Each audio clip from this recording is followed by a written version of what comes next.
दरअसल हमें यहाँ स्वयं महाराज ने भेजा है। महाराज ने मैं कुछ समझी नहीं, आप खुलकर बात कहिए।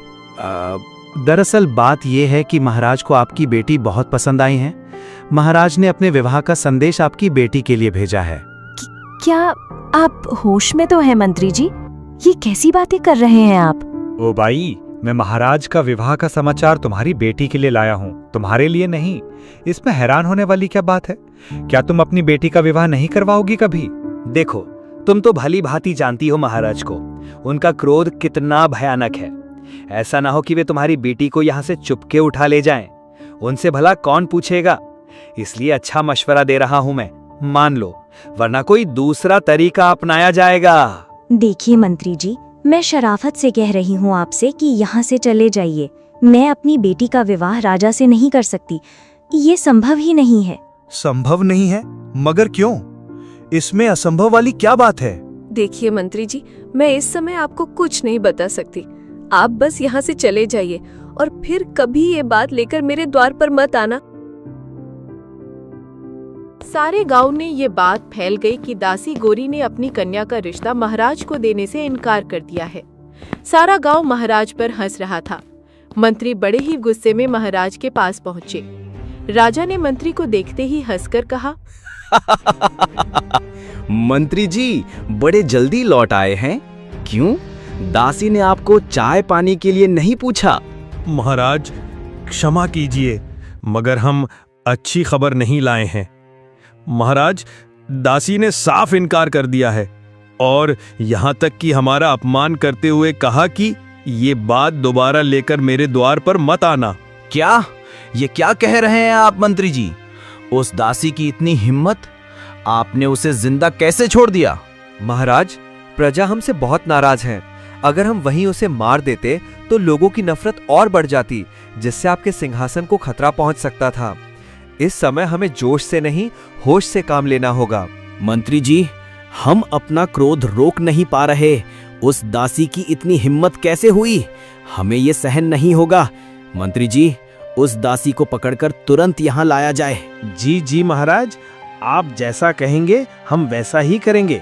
हम सिपाहियों को भेजते हैं उसे पकड़ कर लाने के लिए, आप बेफिक्र रहिए। दूसरी तरफ दासी गोरी बहुत परेशान बैठी थी। उसे समझ नहीं आ रहा था कि अब वो क्या करे। अरे गोरी, इतनी चिंता मत करो, हरिया भी घर में नहीं है। तुम्हें ऐसे देखकर मेरा दिल घबरा रहा है। माँ, मैं कैसे परेशान ना हूँ, तुम ही बताओ। अरे ऊपर वाले, क्या कोई अनर्थ होने जा रहा है? अब मैं क्या करूँ? ये कन्या तो उसी राजा की बेटी है और राजा को इस बात का पता नहीं है। माँ, हमें यहाँ से जितनी जल्दी हो सके निकलना होगा। लेकिन हरिया भी घर में नहीं है, हम तीनों इस समय घर से निकलकर जाएंगे कहाँ? वो लोग आपस में अभी बात ही कर रहे होते हैं कि दरवाजे पर दस्तक होती है। गोरी डर के मारे अपनी आशा से कांप उठती है।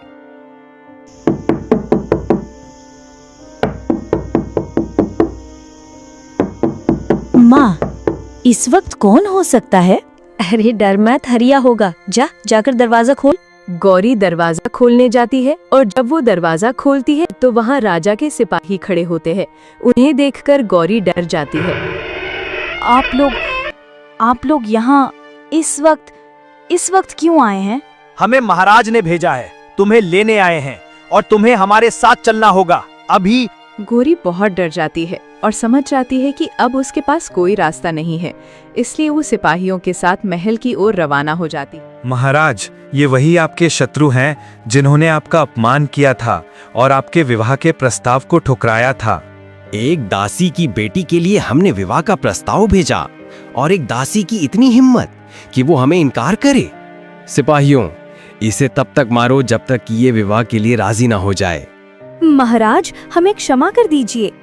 महाराज, आप उससे शादी नहीं कर सकते, वह मेरी बेटी नहीं है।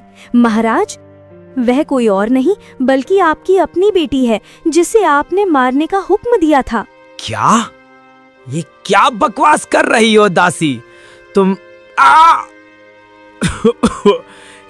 ये मैं क्या अनर्थ करने जा रहा था?